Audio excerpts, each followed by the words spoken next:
बघा ही गवारीची शेंग आपली शेतकऱ्याची गावरान शेंग आहे। हे बघा शेंग कशी आहे गावरान, हे शेतामधली आपली गावरान शेंग आहे। आता आपण ह्याची भाजी बनवायची। मी आता पुढे कशी बनवणार आहे हे तुम्हाला दाखवणार आहे। शेंग आपली छोटे छोटे तुकडे करून घेतलेले आहेत। आता आपली ही गवार स्वच्छ धुवून घेतलेले आहे। आता आपण भाजी बनवायला घ्यायची आता गवारीची। आता आपल्याला गॅस चालू करून घ्यायचा, ह्याच्यावर कढई ठेवायची। आता आपण हे तेल टाकून घ्यायचं आपण फोडणीला।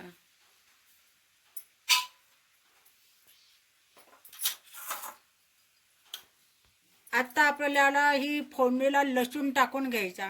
बघा हे लसूण आपण ह्याच्यात टाकून घ्यायचं।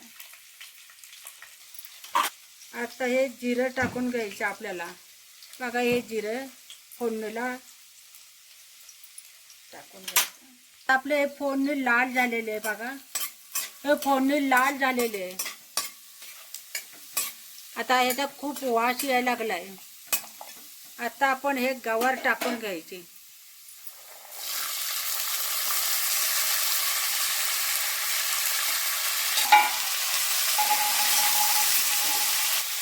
आता आपण मिक्स करून घ्यायची। आता हलवून घ्यायची हे गवार आणि मध्यम गॅसवर आता आपण ठेवायची। त्याच्यात पाणी न टाकता भाजी बनवायची, पाण्याचा थेंब न टाकता। आता बघा हे भाजी आपण गवार वापरून द्यायची। आता झाकून ठेवायची 5 मिनिटं। व आपली शेंग आता शिजली का बघा। ही शेंग आता वापरलेले एकदम मध्यम गॅसवर ठेवलेले शेंग, त्याच्यामुळं शेंग आपली छान शिजलेली आहे। आता आपल्याला काय काय टाकून घ्यायचं आहे हे बघा।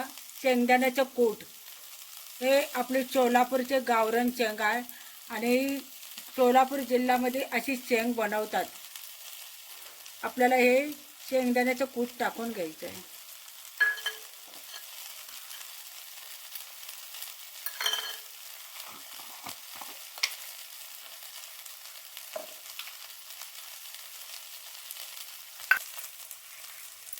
हे आपला सोलापूरचा काळा मसाला, घाटी मसाला। हे बघा आपण ह्याची शेंग खूप छान होते। पण चवीनुसार मीठ पण टाकून घेणार आहे।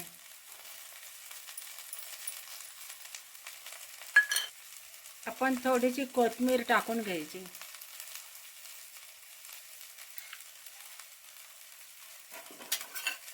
आता आपण हे भाजी हलवून घ्यायची।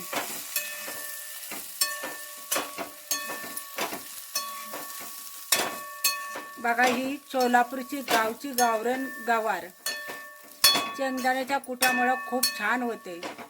बघा पाण्याचा थेंब सुद्धा झाकलेला नाही। न पाणी टाकता ही गवार खूप छान लागते।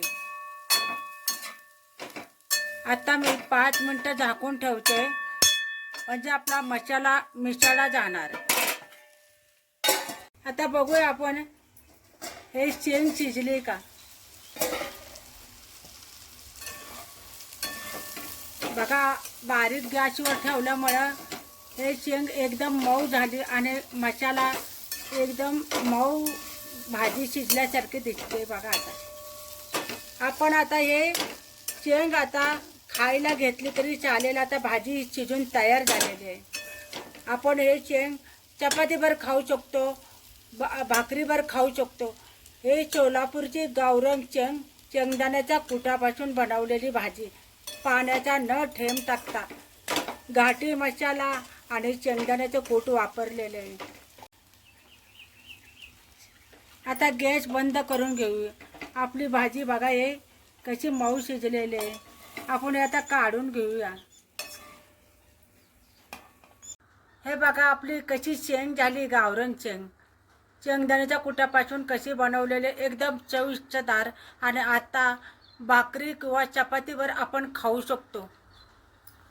तर मंडळी तुम्ही व्हिडिओच्या खाली हे जे पांढरे बटन बघत आहात, इंग्रजीमध्ये सबस्क्राईब आणि मराठीमध्ये सदस्यत्व घ्या, हे बटन दाबा. मग तुम्ही आमच्या चॅनलचे सदस्य होईल आणि आमचे नवनवीन व्हिडिओ तुम्हाला सर्वांच्या आधी बघायला भेटतील. धन्यवाद.